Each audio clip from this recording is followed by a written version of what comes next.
I must be drinking with Babs. Hey everybody, it's Gary Vaynerchuk from VaynerX. I'm here with Lauren from Chase Media Solutions, and this is Marketing for the Now. Marketing for the Now is the most contemporary show about what's actually happening. Marketing is going through one of its biggest transformations ever, where this thing controls the game. And there's so many things we pay attention to, but we get to talk to the brightest and best minds in marketing on Marketing for the Now. Hey everybody, it's Gary Vaynerchuk, Marketing for the Now here with Lauren from Chase. Lauren, you just got done with a panel with Avery upstairs, our CMO. What most stood out from that combo, and what's most on your mind? It was a great panel. Really excited to be here on the Vayner Yacht. Thank you for having us. And what I think was really prominent about that discussion is the holistic view of the consumer that we have at Chase, because our cardholders are with us for their entire financial journey. Yes. And when I think about the emergence of retail media, we're moving into a world now that is connected commerce. So it's beyond just the receipt at the grocery store or the shopping cart online. It's actually the full picture of the consumer. Yes. Which I'm really excited about the value that we bring to marketers and to our cardholders to be able to leverage that data to give them relevant, personalized experiences with brands. Right, because for anybody who's listening, from just a common sense standpoint, there's just not a lot of entities on earth that have cleaner, better data of understanding. I'm very aware that my Chase card is right on the nose of knowing what I'm interested in, what I'm spending my money on. That level of data is obviously incredibly powerful when harnessed for a brand. Yeah, and beyond the data is the trust. Because with our customers and our cardholders, they're trusting us with their entire financial journey. And so brands become beneficiaries of that trust in working with us, because they're actually delivering value to the consumers via the relationship with Chase. Right. And the trust goes so much deeper than, let's say, a retailer, because people are doing their mortgages with you. Absolutely. Investing they're auto their loans. Exactly. Yeah. Makes sense. All right. You're obviously very Miami'd out. I'm Miami'd out. Talk about that before. You just heard it from Gary himself. I mean, the watch matches. It's zoom in, team. Speaking of Miami'd out, we're here at Possible. We're here at Possible. Possible is a young conference, only in year 3, but already has, I mean, we're literally on a boat, already has Cannes Lions-like energy, meaning that an enormous amount of marketers and the people within the marketing Fortune 500 ecosystem come down here. And, you know, for me, for example, why am I here? I'm going to have 45 meetings in 24 hours, which would have taken me 3 months worth of traveling. For you, both as a senior marketer, and then obviously for the business at hand, what's the game plan going into something like this? Yeah. And what's already like played out differently in the first 12 hours? Yeah. Because everyone's got a plan until it starts, and it's like, you know, that kind of thing. My plan started with a lot of rest over the weekend, because like you said, it's always on, all the time. And what I think is like... So you came in well rested. I tried that. Saturday it started, and you know, a little bit of the friendlies, you know, in this industry, which leads me to my next point, which is this whole business and everything that we've done in this industry is built on relationships. And we work with people we trust and know. We take risks with people who are willing to lean in and innovate with us. Of course. And so these are the types of conferences where we get to come together, see our friends, share ideas, lean into what's next in terms of the entire industry. And these relationships supersede any transaction, supersede any contract that we're going to sign. We're going to lean in and create the future together. And that's what I think this whole industry is about, whether it's Possible or another conference or the dinners we have or the phone calls we make, the friendships we share. It goes beyond the deals. Yeah, it really is about the relationships. What do you think in hindsight was something you had to learn? You wouldn't be here if you didn't have a lot of natural talents, and then you put in work and you got experience. What do you think was the toughest lesson you had to learn, or like something that didn't come natural to you as a young marketer and an executive that you feel like, all right, I've gotten over that hurdle? Yeah, a couple things. I think first and foremost, for the kids that are in the industry today, they have such access that when I was coming up in the industry, you started as a sales assistant. My first job, I got paid $32,000 a year in New York City, and I would babysit after work so I could pay my bills. Yeah. And now it's easy to set up an entrepreneurial venture via social media and the internet and your mobile device, which we just didn't have access to. But in optionality, but in some ways, like that hunger was birthed in me because of the hustle that I had to embody in order to make it. So my first job, I was a girl from Michigan. I went and was a camp counselor upstate so I could interview one day off. I had one day off a week, and I would take the train to Penn Station, change at the train station, and go give my resume to anyone that would take it. Because you wanted to be a New York City girl. Yeah, because I just had a heart. I had to go be a part of the industry. And I got my first job from a woman who was my waitress, and her sister worked at Nickelodeon, who put my resume in the system. And that's how I got my first job. That's awesome. And I think some of that, like that hunger, in the younger generation now, I think in some ways, like we have to continue to instill that hunger and that drive and that. Well, to your point, they have so much more optionality. Exactly. Like, you know, and we need to be careful that we're not like, in my day, we walked 15 miles in snow, but at the same token, entitlement is a disease. That's kind of my point. Like, I'm picking up your point. It's a mixed bag. And it doesn't, it's not that you have to be like me. That's not it at all. But the idea is that like when we were younger, we like would go get coffee for anyone who needed it. It was just the expectations were different in terms of the way that we came up in the industry. I have people that work at Vayner who are 3 weeks in that come in, they're like, I want to be a VP. I'm like, that's nice. So my next point was patience. Yeah. I think that was what I had to learn is patience. And in some ways, it's a little bit of a double-edged sword. Like, I remember I would go pitch myself to the Nickelodeon executives of like why they should hire me for the Apple account 1 year into the job, or why they should hire me to take 3-level jump in the industry. And like some didn't give me a chance, but others said, I'm going to mentor you and bring you along. And you need to have patience and you need to learn the ropes. And so that balance of patience with ambition. Exactly. Yeah. And I think that's really important. And it's something that now I've learned to embody as well, even with working with brand partners who say not now, but later. Last point before we get out of here. What is kind of, whether it's left field and new to you, or something you've been keeping an eye on, is there anything from a sales and marketing standpoint that you're intrigued by? Yeah. I think what's interesting is if we think about performance media, what I believe is replacing performance media is what now commerce media is. And I think it really comes down to going beyond proxies of cookies and clicks and really moving to a world of first-party data to enable that connection with the consumer. So I'm really excited about that. And how do you think about the first-party data being the enabler, but then the unit itself, right? Like I could know everything about you. Sure. What I'm fascinated by is the first-party data thing is imperative. Because if I know everything about you, I got a chance to sell you. Sure. But the connection point of where that ad lives and is it being consumed with the underbelly of 1P, that's what I spend a lot of time thinking about. Yeah. Because I think that is where I've noticed a lot of clients break down. Yeah. They think the 1P is the whole thing and they're missing that. They need to see that through contextually in a unit that's actually being seen with creative that would actually get someone to do something. Sure. I think it's twofold. One is the data informs how we come to market. So it's not just about using the data to deliver a message, but to understand the consumer more so that message is really actually personalized for them. One example I love to use is a mom who's buying Pizza Hut or pizza from one of her favorite pizza places is not actually the one consuming that food. She's buying it for her family. But what she actually wants to consume is a spa visit, a weekend away with her girlfriends. And so having that insight about the consumer enables what I think you're talking about, which is what is the experience I'm creating for them as a brand. And so that really excites me. The opportunity inside of how we continue to lean into that and create value for our brand partners and our consumers is really important to me. Lauren, thank you so much. Thank you. This was fun. Well, hello. That is the perfect framing for this conversation. I'm sitting here with Diana Haussling, the CEO of Hello, a hyper-growth brand within the Colgate-Palmolive portfolio. How are you, Diana? I am fantastic. Well, you can't complain when you're in weather like this. I mean, it is a stunning day in Miami. We're sitting here in the Vayner boat. There's a nice little buzz downstairs, a whole party upstairs. We are so thrilled to be filming Marketing for the Now. And I'm especially thrilled that we have a guest kicking off as great as Diana. Diana is a legendary brand builder, marketer. And I feel like really full funnel strategy is like your game.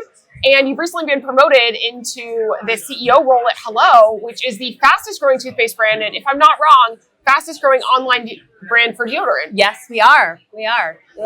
We call those our spicy facts. Very We're really excited about them. Okay, so tell us a little bit about like your experience with Possible, because you're also on the board. Yes. So I think Possible is just an awesome opportunity for the community, and it does definitely feel like a community. If you go into the spaces, you feel the buzz and the energy like you do here. It's an opportunity for the community to get together and have real conversations and authentic conversations and actually push the industry forward. And I think it's an exciting time to do that. There's a lot of change. There's a lot of chaos happening. And for me, in those moments of chaos and change, that's where really cool, awesome things come to light. And there's just an opportunity for all our brands, not only to grow individually, but do some really cool stuff together. I love it. Okay, so Possible kind of came out of nowhere 3 years ago. Yeah. It popped into Miami where I'm based, so of course I went the first year. And then it's grown and grown and grown. And I think one of the reasons it's grown is having this incredible advisory board, including yourself. Tell us how that strategy has come to life. Well, I'm no wallflower, as most of those who know me know. So I think, I have a lot of thoughts and feedback. And so I think my feedback and passion then became into this experience where, I was actually able to give and contribute to how Possible comes together in a very small way. But there is a large myriad of folks that are kind of giving their 2 cents to allow this to be something that the community can actually get together and leverage to do something awesome with. So it's an experience to be able to have these diverse conversations, but I also love the challenge and the debate of how do we make it something awesome going forward, and just to be a part of it's cool. I mean, they're trying to make Possible the next Cannes. We are sitting on a yacht. There are other yachts. I see more boats, more people in there than we know what to do with. I think Possible is absolutely happening. But we're also here to talk about Hello. Yeah. So Dana, tell me a little bit about your journey within Colgate. Yeah, so I started off actually leading and driving a digital transformation for North America, and then later shifted into a big role. Yeah, it was just a little task, and then shifted over to a role where I was the SVP GM for North America. So basically like the CMO for North America, and that was tons of fun. There are awesome brands like Fabuloso and Total, and Suavitel, and just really Fabuloso is hot in Miami, by the way. Fabuloso is hot everywhere. Okay, talk about fandom. So working and building a really cool, awesome team that was really grounded in data and insights, and like I say, we're people obsessed. And I think the team really brought that to life. Then from there, this opportunity to lead and grow the Hello business. Hello is a style-forward, highly cultivated brand that really allows us to take a category and really bring some life into it. So our toothpaste has yummy, interesting flavors and varieties. Like what? Tell us. Well, we use a lot of our mint. We have a mellow mint and a cool mint, a really cool charcoal variety. Our deos are fun. We have Sunny Days is one of our deos. Just made me think of a sunny day. My favorite though is our unicorn variety, which is a big hit, not just with the tweens, but actually adults. If you don't want a mint toothpaste and you want a different flavor, I highly recommend Unicorn, which also has fluoride. So we have fluoride and fluoride-free flavors. So wherever you are in the spectrum, we have something for you. And I think the thing I love about it even more is that it actually adds a little something to your countertops. It is countertop friendly. It's beautiful packaging and just very design and style forward. So cool. So they promoted you into the CEO role. Now you're running the ship, but you still got your eye on marketing. If you look into your crystal ball, what are the things that marketers are thinking about and prioritizing as they get into the swing of 2025? I think the cool thing about 2025 is, and I think just in general, what digital has done over the past 20 years is it's really democratized access to consumers, and it's really put consumers in the driver's seat and in control. So the art of brand building is more critical than ever before. You can't just put a product out there and think that your consumers will find it. You have to be savvy in using things like social and experience, along with having really cool and fun spots. But really, it's all about what the consumers like and listening to them. That's really where, your next campaign idea can come from. Consumer centricity is absolutely everything. Take it from Diana. Diana, thank you for joining us. Thank you so much for having me, Avery. I am so thrilled to be sitting here with Julie Yufe, the SVP of Vodka, rum, gin, and liqueurs. Oh, wow. Okay. So there's a lot of things that she's the SVP of at Diageo. And Julie, we are so thrilled to have you on Marketing for the Now. Thank you for having me. It's great to be here. Okay. So we're actually here on a beautiful day in Miami where people are enjoying a little sweet chili lime. So I want to ask you some questions about that. Perfect. But before I get into it, I want to get your take on Possible. Is this your first time? Are you a veteran? Yes, it was my first year at Possible, and it's great. It's like Cannes with a little bit more of a chill vibe. You see everyone you know. You get to learn a wide variety of things. It's great to be here. What do you think of it so far? Like, are you hearing interesting talks? Are you meeting interesting people? Are you just absorbing and sort of shaping your perspective? So first thing I'll say is because it's a more compact space than Cannes, I feel like I actually have seen many more people that I didn't expect to see that I really wanted to. So that is, going well for it so far. I've heard some different sports talks this morning. A lot of sports this morning. Yes, and which is great because that's like the intersection of culture, entertainment, passion points, purpose. I loved it. It was great. I heard women's sports. I heard NFL, and it's been great. And we can look forward to Martha Stewart tomorrow morning, which I'm very excited for. Yes. But most excited for Gary's keynote, obviously. Okay, so Julie, I want to ask you a little bit, as your career of a brand builder, what are some of the things that you're really excited about and interested in right now? So I'm really into looking at how we capture moments, consumers' passion point moments, where you can really captivate audiences in moments that they're engaged at times that are really important to them in culture. And I love seeing how we have been able to break through in very simple ways that stand out. So whether it's semi-recently at the Super Bowl, with very simple activations. I think you all absolutely crushed the Super Bowl. I know we were a small part of it, but like really your team did a No. fantastic We job. partner with you guys so well, and it's like you're instrumental in us being able to do what we do. So thank you for everything. We took over, so you may not know this, but Super Bowl was in New Orleans. The iconic street to go drinking in New Orleans is Bourbon Street. But the most important popular serves on Bourbon Street are all made with rum. So we took over with the city of New Orleans, Bourbon Street, and renamed it Rum Street for the purposes of the Super Bowl, so people would know exactly what to order when they were in New Orleans for the weekend. And the thing that made this so amazing, beyond the simplicity, beyond the fact that it really was resting and it was serving people in moments when they were, thinking about this topic and passionate about it, is that it was amplified so largely because it's such a simple idea that everyone was thinking about at the time of the Super Bowl, was able to cut through for anyone who wasn't even there. So we had 3 times, I would say, the level of engagement we've had in the past Super Bowls. We, really were top of mind the whole weekend, and we've had the share to show for it. So we're very happy. We had the share to show for it. That is a true focus on business results. I also want to talk about one thing that we've done together recently, our teams that are super proud of, featuring Sweet Chili Lime. Sweet Chili Lime, if you haven't tried it, is a mouth-blowing flavor. And if you're curious what that actually means, you should watch this music video that we made with our friends at Diageo, because it is hilarious. Julie, talk a little bit about that campaign. Sure. Well, here's what's so smart about it. So the team at Vayner really figured out, we wanted to find a way to describe the indescribable. And, in it's a like way, spicy, it's sweet, it's spicy, yes. spicy. But what does that mean, right? And so the team put together this kind of retro style music video. It speaks really well to our audience. They are super engaged. It has gone viral. But it's all about describing this indescribable flavor, which is mouth blowing. So, we've gotten great comments, great feedback. The lyrics are ridiculous. They are. Captain They just are. spanked my throat is my favorite. Yeah. Yep.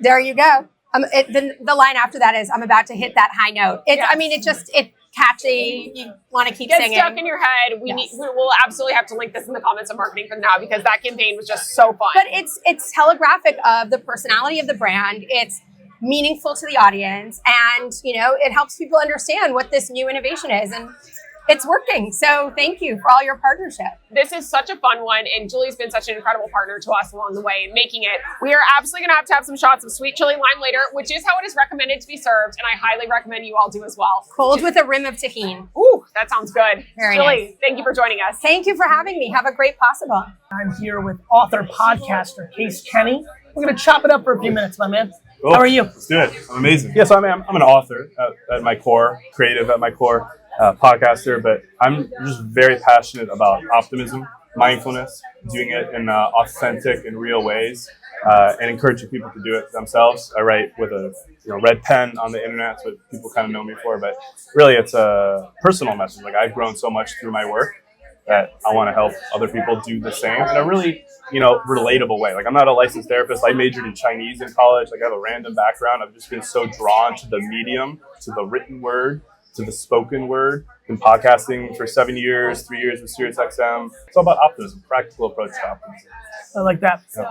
So to that point, as we head into this, I always think seasons give opportunities. Yeah. What's a tidbit right now? What are you seeing out there in the ecosystem with people? What stands out to you as a practical piece of advice to somebody who is looking for a little bit more of a mental boost in the right direction? Yeah, well, I would say two things. I would say for one, because obviously, you know, we're marketers and we think about content too. Like, think about the things that you consume.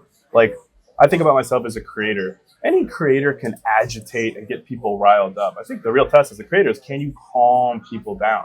That's my mission. And I would encourage people in light of that to find creators and podcasters and authors, people that can help calm them down in a sense. Not in the sense of being less motivated, but like, can you find your heart again?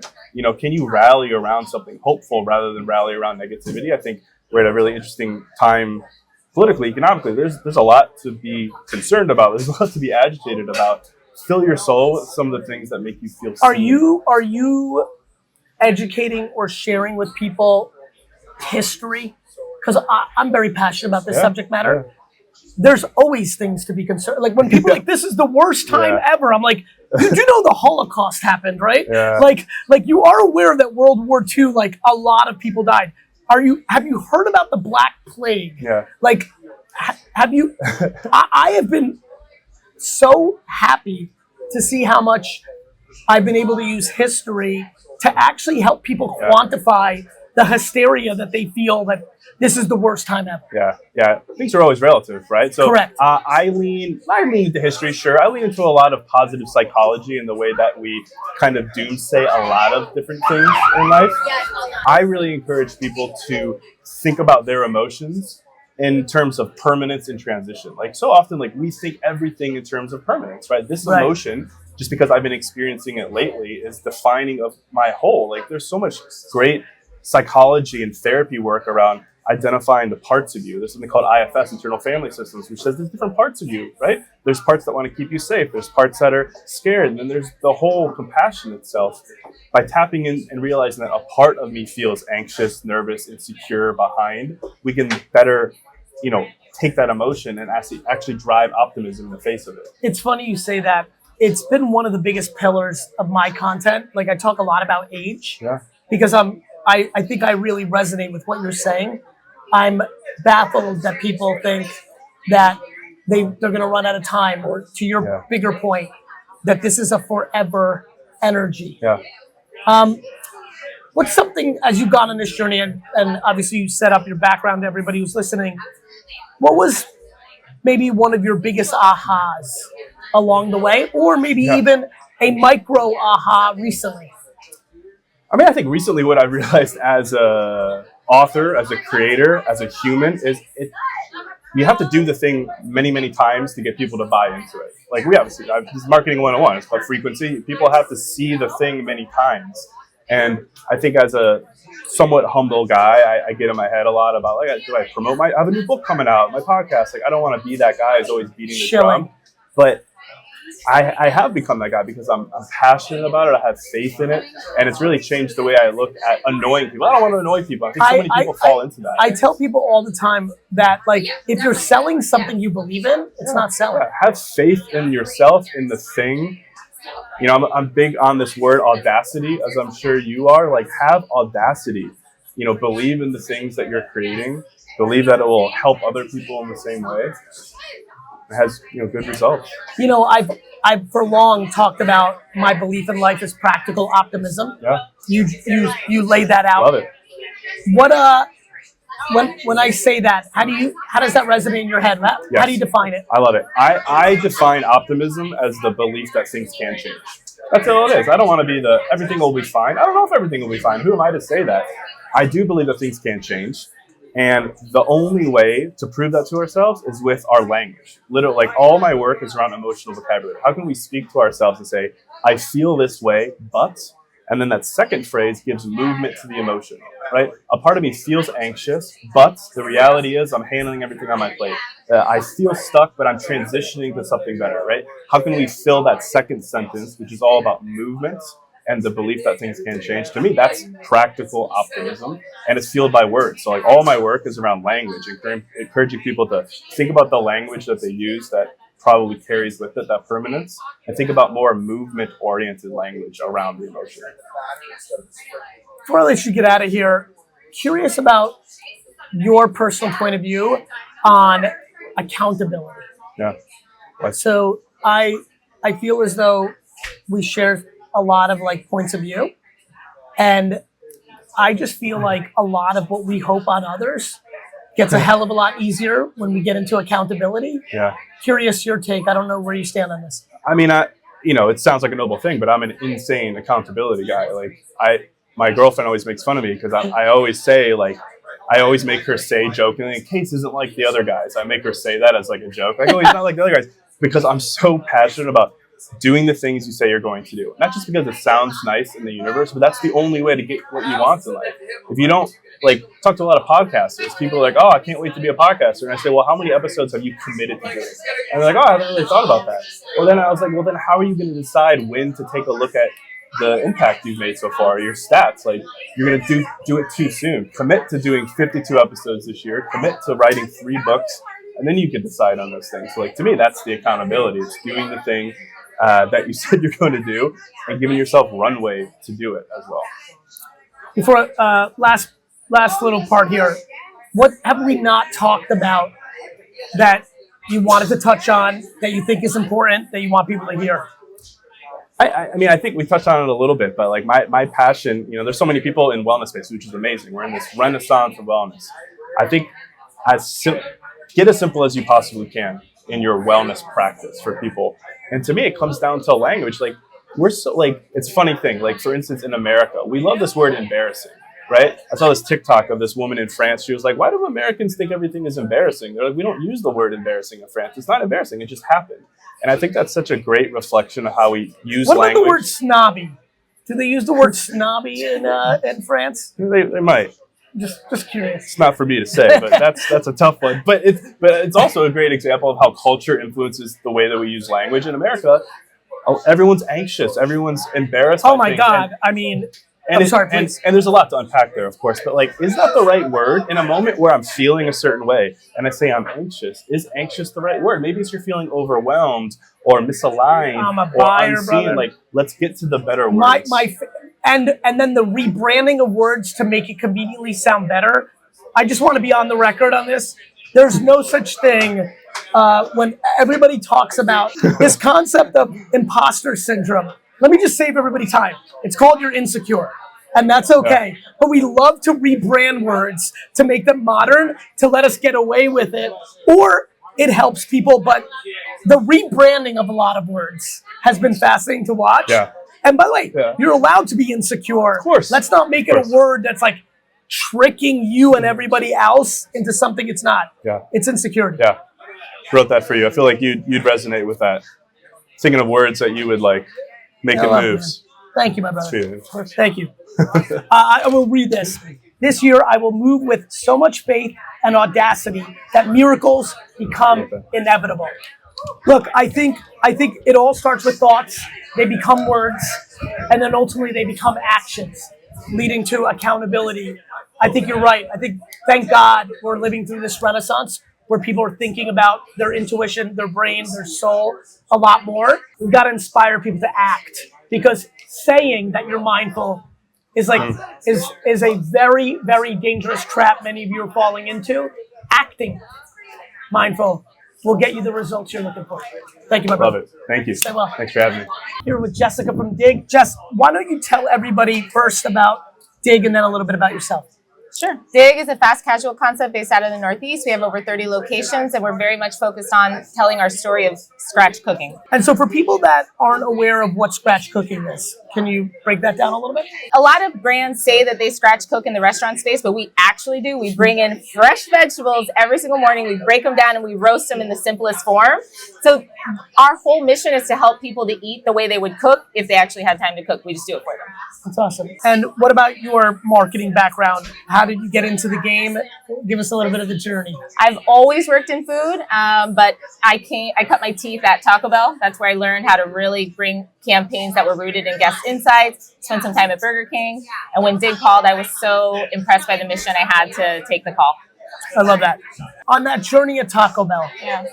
prior to going there, did you grow up as a young girl thinking about marketing, or how'd you discover it? Like, give me that part. I did. I've always been curious. I've always loved watching, you were talking about Mad Men earlier. Like, I always loved watching ads. And so I thought I was going to be a copywriter, but I didn't have money to do like an unpaid internship in an ad agency, honestly. So I started out as a Nabisco sales rep. And then I ended up in Bentonville, Arkansas. And that's where all the brand managers would come to pitch. And I thought, I want to do that. And so, 10 years later, here I am. And that's so cool. And then at Taco Bell, what was the first big aha when you got onto that side of the game? Like, so obviously I heard you with Nabisco and then you're at Walmart. What was like, oh, wait a minute. I'd never thought that was part of it, or this is even cooler, or this is even harder, or this is even more boring. Like, what were some of those early, because a lot of young marketers listen to this, so I want to give them some juice. What stood out early on? I think people don't realize what an innovative company Taco Bell is, and they have a genuine obsession with the guest.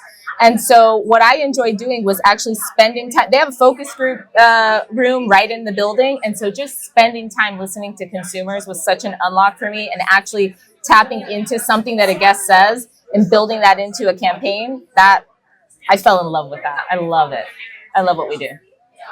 What has changed the most, in your opinion, in marketing over the last decade? I think it's just that we have traditionally thought about these big 360 campaigns that take 2 years to plan, and now you've got to be way more in the moment. So it's still listening to the guest, but reacting on the spot, as opposed to taking an insight and honing it into like a long-term strategy. Yes, you're always going to be planning, but you also have to be kind of at the ready to tap into something and exploit the hell out of it. Enjoying this rapid fire, going from bigger, more mature brands to a startup brand. Yep. How old is Dig at this point? About 15 years now? Yeah, young in the scheme of things. Yes. Yeah. What was the most surprising thing going from bigger brands to something this young? Yeah, I came from legacy brands that have 90 plus household awareness. And when I met the Dig team, I think there was a bias that everybody knows Dig in, because when you're in Manhattan, when you're around people like you think that everyone does. But when you actually do the math about how many millions of people are in Manhattan alone, the opportunity for building awareness is substantial. And so that's the work that I'm doing, is actually reminding everyone, like, we actually still have a ton of opportunity to grow and build this brand. And that's fun. It's just a different challenge. And when you think about broad awareness, are there enough there's not enough restaurants yet to focus on every part of the country, right? Or there is? No, not every part of the country. How many are there now? 35. But that's what I think is smart about our expansion strategy, is we're planting the next flag within the Northeast. So we're not spraying and having 1 and 2 here and there. Like, we've got 20 in Manhattan. We've got 5 in Boston. We're opening a bunch in DMV and Philly. So I'm really focusing on bringing our love of fresh cooking to these new markets. Was anything interesting about the Boston market that was different than the Manhattan market? Yes. Break that down. Yeah, it's just a different consumer. And even post-COVID, there's been so much migration that it was very humbling. We really had to start with an assumption that nobody knew what we were about and what we were doing. And so one of the best tactics that I did was giving the food away, because tasting is believing. So what we started to do is you find those brand fans that absolutely love it. And then I would email them and say, hey, can you bring your whole office in on Tuesday? And it's on us. And at first the operators were like, why are we giving away the food? I'm like, it's the cheapest return on investment food cost, getting people to try it. And then the repeat rate on that, it was like a no-brainer. And so we just kept inviting people in to try it. They kept telling their friends, and now we've got a nice little fan base there, and still a lot of wood to chop, but yeah, of course. What about, so I wrote a book recently called Day Trading Attention, and the premise is there's certain marketing behaviors that are fine, but they're just expensive by today's state for what you get. Yeah. And then there's others that are very inexpensive. And the reason I called it day trading is that's moving faster, back to your point. You've had this nice career so far. You're still plenty young. You got way more to go. But what do you think is less valuable today as a marketing behavior for you than, let's say, what you would have done with that money 10 or 12 or 15 years ago? And what do you think is, an underprice? By the way, I actually feel like probably is why I'm asking it. I agree with you that giving away food. I mean, Hawaii Bros. I've looked at a lot there's a lot of brands that are starting to get what you get, which is there's a way to go there with that. But any other and as of today, April 2025, an underpriced and an overpriced marketing behavior over the last decade from your perspective? Yeah. Well, one of the first things I did when I started Dig was I stopped spending because I had to figure out, like, it didn't make sense. It felt like we were throwing money at things that we weren't totally sure about. And it helped me to learn. It was a very humbling experience coming from big brands with huge ad funds into a brand and saying, let's just build community. And that's the thing that is underpriced. Like, money cannot buy actually spending time in the restaurants, connecting with people. That paid so many dividends. And that helped me to then realize what my message was and start slowly reinvesting in other parts of the funnel. The traditional tactics, if you're just throwing, good money after bad, not going to move the needle. But sometimes it's worth it to actually have the courage to take a beat and figure out what people are connecting to and then investing in that. I love that. What do you think is unique about the QSR or restaurant space that when you talk to your fellow marketers is a little bit different for them? I think we're lucky in that people got to eat. So, in this environment, with tariffs, et cetera. Yes, am I worried about avocado prices? Sure. But at the end of the day, that's not going to put you out of business. Yeah. That's a really good point. There's just always an addressable market. Absolutely. But on the flip side, given that truth, the competition is fierce. Yeah. Like, people are, even when you ever come up with a great concept, there's copycats, and then there's trends on what people are eating. Yep. Yeah. Dig was at the forefront of the concept of taking farm to table from a fine dining concept, bringing it to the masses. Now it's table stakes. Everybody has relationships with farmers. And so that's the journey that I've been on, is saying, okay, that doesn't change. We still have those relationships. But what is distinct about us is that every single Dig is run by a chef. And so now I'm telling that story. So a lot of my competitors, maybe they can put an R&D chef in a corporate kitchen in front of a camera. But I'm going to take you into my basements in, all 35 of my locations and show you all the chefs that are cooking this food from scratch every day. That's distinct. Tough to beat. Final point. What do you tell the 22-year-old you? There's a lot of 22-year-old marketers that watch this show. What do you want them to know? Like, what pitfalls do you want them to avoid? What do you see in young marketers that is going well, not well? What lessons did you learn or not learn? If you're really talking to, which you are, tens of thousands of very young marketers that are going to watch this over the next year, what pearls of wisdom? Because so many of them want to end up doing what you're doing. Yeah. Like, for so many of the people watching right now, you've achieved the goal they want. Yeah. What stands out for you? I mean, it might sound cliche, but the truth is it's about being curious. It's not about chasing the title or the next big brand. It's about figuring out how to make sure that every single move that you are taking is in service of learning. And if you do that, you'll find your way. Yeah, I mean, even hearing your prior to and now what you're doing, this was an opportunity for you to do it scrappy. Oh, yeah. Scratch. Yeah, it was definitely a not obvious choice to go smaller. Yeah. But I grew tremendously because it helped me to really learn how to do more with less. You also became more of a practitioner. Yeah. I've always felt that I recommend to a lot of my fancy schmancy CMO friends, I'm like, go smaller because you're so in an ivory tower right now. You're not a practitioner. You go small, you're going to have to get your hands dirty. 100%. You're going to have to, pun intended, cook a little. Oh, yeah. Not just tell everyone to cook. Yeah. And I think, I can tell you that is disproportionately my competitive advantage. Mm-hmm. I'm in it. I'm in the work. Yeah. And that's even why I have a personal brand, because I want to write the copy to my social content.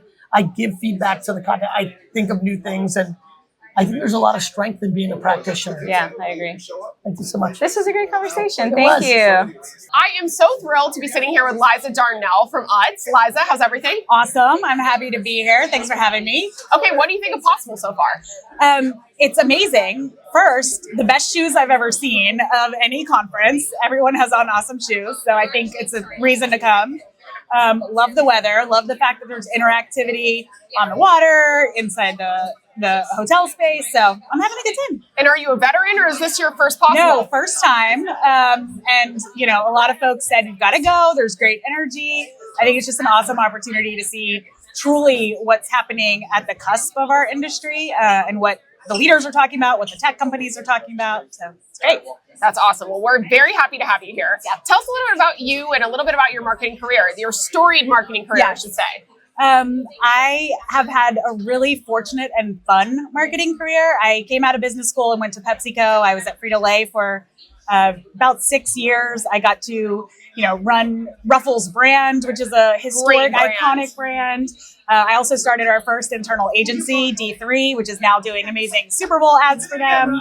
Then I spent about 5 years at Cliff Bar. So getting to know really deep athlete experiences. What's it like to really connect with consumers at a grassroots level? That's what they were so awesome at. Did you feel that, by the way? Yeah, I did. I know. We're moving and shaking the here. Water. We need our motion sickness patches.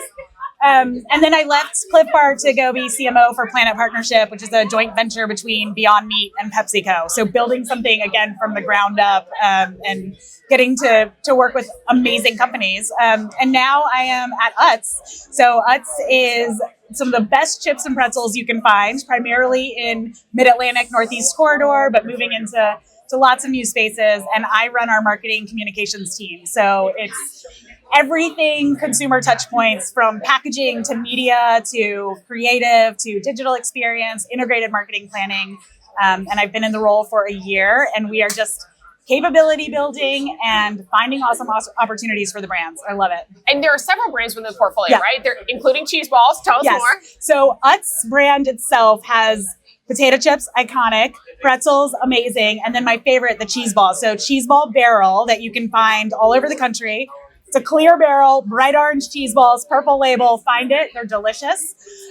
So that's our flagship brand, obviously, and then also known for the crab chip, which is hugely popular in Maryland. Zaps. Yes. Then we have Zaps, which is New Orleans-based kettle chip with the most amazing flavors. Voodoo is the top flavor. We have Boulder Canyon, which is the avocado oil chip, doing awesome right now. So delicious. And then also On the Border chips and salsas and dips. So, I didn't even know about On the Border. That's news to me. Yeah, so those are our primary four, but then we have regional gems all over. Tim's Cascade, Hawaiian, like chips that are like really important and beloved in their local areas. Chips are so delicious. We honestly need them on this boat right now. Yes. But that will I should have made it happen. That was my bad. Possible 2026. Cheese ball barrel, we can get it. Let's call GoPuff.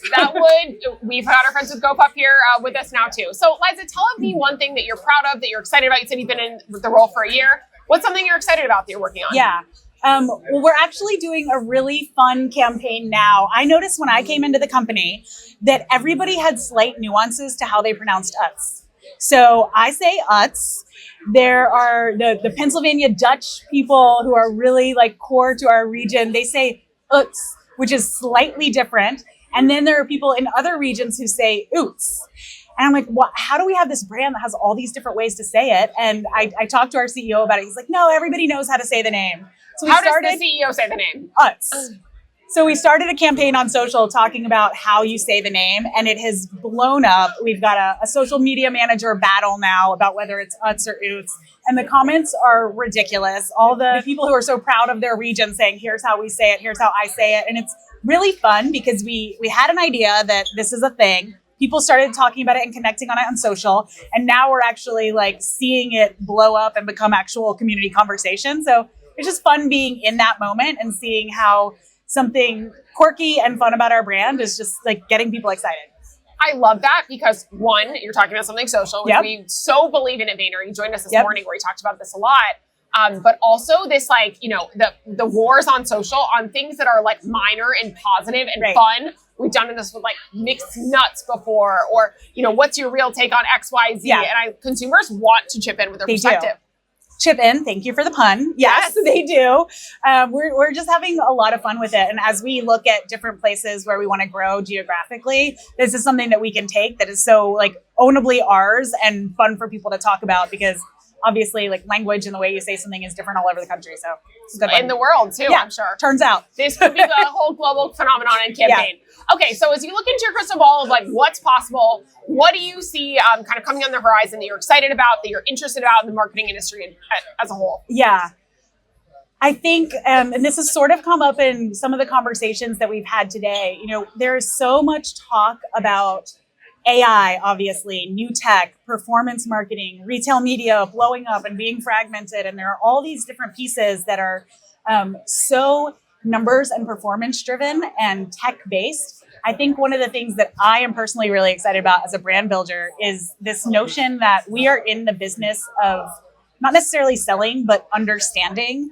And we need to make connections that really show our true understanding with consumers. And I think we're at sort of a push-pull where the tech and the performance and the measurement is at an all-time high. And we're realizing we really have to get back to also the experiential piece, the human-to-human connection, the like truly understanding what you can do for a consumer, not just what an ad unit can do for your business. And I think we've gone so far that now we can pull back a little bit and find that really nice balance. And our brands are super well positioned to do that. So that's what I'm into. It's kind of the opposite of maybe what everybody else is talking about. No, I think it's like, that's the reality though. It's like everybody's talking about some new ad tech tool, but at the end of the day, if you're not winning on social, if you're not winning with consumers, well, first, if you're not winning with consumers, that might be on social, that might be elsewhere. Yeah. But first you have to be winning with consumers before you talk about anything around ad units. Yeah. I love it. Yeah. And I was talking with somebody about like, what would you tell a new marketer? And for me, it's like, remember, you have sales teams. If you are a marketer, you are in the business of understanding and building a relationship. And you can't always be in the business of selling because it's going to get turned upside down fast. So. It always does. Yeah. Liza, thank you so much for joining us on Thank Marketing for the Now. you. So fun. I am so thrilled to be sitting here with Krystal Hauserman. Krystal, how's everything? So good. I'm so excited to be here. So you're a Possible veteran. Tell us a little bit about you and how you got involved with Possible. Yeah, so I've been on the board for 3 years. And it was actually Chris and Ryan Dietert who said, we need more brand marketers to come onto the board and really help guide the attendee experience and the programming experience to make sure we're creating something not just educational, but also inspirational and entertaining. So that's really what I've been focused on the last 3 years. And it's exciting to see how it's grown. I think the first year we were at like 2,500 attendees. I think this year we're like 5,000 or 6,000. So it's exciting. Wow. Okay. In 3 years. This is one of the marketing geniuses behind Possible. We love Christian. We love the whole team over there. And I think one of the things that they did really well was sort of instating this board of advisors of a mix of platform side folks, especially given sort of Christian's background with Mexico, like sort of vendor side folks, but also brand folks. Yeah. And also bringing in the whole MMA component. Exactly. And it was funny. I was telling somebody about that this morning. That's the genius of it, that it's not one dimensional, right? It is creating an experience for whether you're a brand side or from the ad tech space or just someone that wants to come and be inspired by what's going on in advertising and media. I think there's something for everybody. If you want to see Martha Stewart talk about her I want to see boss career tomorrow, I'm joking. I'm opening for Martha Stewart because I go on right before her. But I think there's something for everybody. You can be inspired, entertained. It's great from the brand side. It's great from the ad tech side. And really what I'm most excited about this year is the Academy track. I've talked to a lot of my peer marketers who sometimes other events, it's very expensive to take people from your team. And I think what's really cool is Possible has put an emphasis on making this accessible so you can not just come and have your experience as a team leader, but really bring people from your team for networking to have this sort of experience here, which I think is it's really cool part of it, the Academy. Okay, we just dove deep into Possible, but I also want to hear about you. Krystal, tell us a little bit about your career and how you landed up as a CMO of several amazing brands. Yep, exactly. So I started my career in entertainment media. So I was at OG, early days, full screen. If you remember creator economy, learning all about YouTube. Do I remember the creator economy? Do you remember the creator economy, Avery? Yes. But I think what was really cool, it was a really great training grounds, like to work with creators like Zach King and really hear how he was building his audience. And I remember having a conversation with him and he said, tomorrow's media companies are going to be Zach King. And I totally believed that, right? So it's a philosophy I've taken forward. So I worked at Warner Brothers. I worked in esports and gaming. I worked at 1111 Media with Paris Hilton, as you know, and right now working with a very cool brand called Noise, beauty brand out of LA. We launched last summer.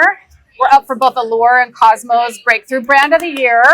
But what I love about this space is it's all story. It's all marketing and really doing things community first, which I think is very, very exciting as a marketer. Okay, so tell us a little bit about your approach at Noise. How are you breaking through? Because beauty is so competitive. It is very competitive. And when I came in, I kind of said, look, we don't want to do it like anybody else is doing it. We can't afford to, right? There's just too many, and there's major legacy players in the space. So really trying to come at it with a different lens and approach. And we call it community as founder. And that means community. And I actually posted something about this the other day. I was like, community is not your email list. It is how do you show up in places and spaces to turn them into fans. And I think that's really where I've pulled from my entertainment experience.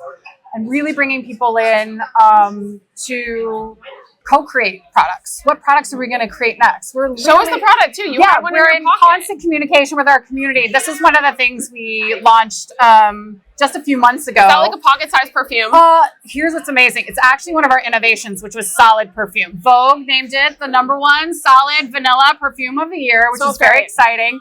But what's cool is our innovation team, shout out to Taylor Hoff, said bag charms were everything. People walking around their get that on a Coach bag, baby. Get it everywhere. And so we did a little test run with the community. It sold out the first week, and now it's like the most coveted item. And so really key to our innovation is talking to our community. What do they love? Building for them. What fragrances do they love? And so really blending the digital world with the IRL. We're just come off a sprint where we were at Coachella, Stagecoach, events. And we're here for F1 this week too after Possible End. So, it's very fun. Well, thank you, Krystal, for taking some time to join us. Share a little bit about the background of Possible and Noise. I want one of those. My team is behind us filming, and they're all like, I need that bag charm. I know these girls. I got you. So we can't wait to try it. Yeah, of course. Thank you. So good to see you. Yeah. Carla, thank you so much for being here with us. Thank you. It's wonderful to be here with you today. Okay, introduce yourself to the Marketing for the Now community. So my name is Carla Hernandez. I'm the Vice President of Global Marketing for MONAT, and we are a beauty company. We're in direct sales, and we sell hair care, skincare, cosmetics, and wellness products. All the good things. All the good things. Okay, so how did you end up here at Possible, and what do you think of Possible 2025? Possible 2025 so far has been amazing. There's such creativity and such dynamic energy in the air, so I'm just loving it so far. Have you been to Possible before? I was supposed to come last year. A project took over, and I was not able to. It happens, right? It's my first Possible, yeah. Okay, cool. Anyone that you're really looking forward to seeing? Very V. Okay, yes, best keynote. Yeah, so I'm looking forward to his chat in a couple of hours in the afternoon. I'm very much looking forward to hearing his insight and just what he has to say. So. Cool. Well, beyond Gary, what are you excited to sort of absorb and learn and see and be inspired by at Possible? Like, what attracted you to I'm going to get a ticket? I wanted to come because for us, we're starting to integrate so much more AI into what we do. So I know that there's a couple of sessions and a couple of talks where they're tackling AI, and it's always good to just be a student of marketing. So I really want to get to understand what's trending, what companies are doing that's working for them, to help us kind of innovate and just continue moving forward as a company. Okay, cool. And tell us what, as a marketer, you're really excited about in the middle of 2025. You mentioned AI. What's really on Carla's mind of things that matter? So for us, we're a premium luxury brand when it comes to hair care, and there's beauty companies launching every single day. There's beauty companies that are backed by celebrities and influencers. So a lot of those. So for us, it's really important to cut through. We want to be noticeable. We don't want to get lost in the shuffle. So just, again, continuing to innovate, continuing to figure out how we can stand out, how we can get in front of many more consumers. So that's kind of my priority as I sit at all of these talks and hear from people. Okay, amazing. Well, Carla, thank you so much for joining us on Marketing for the Now. We're going to have to check out all this new hair care. Yes. I am such a junkie for these things, so I will be hitting Beth up for a promo code. Wonderful. You got it.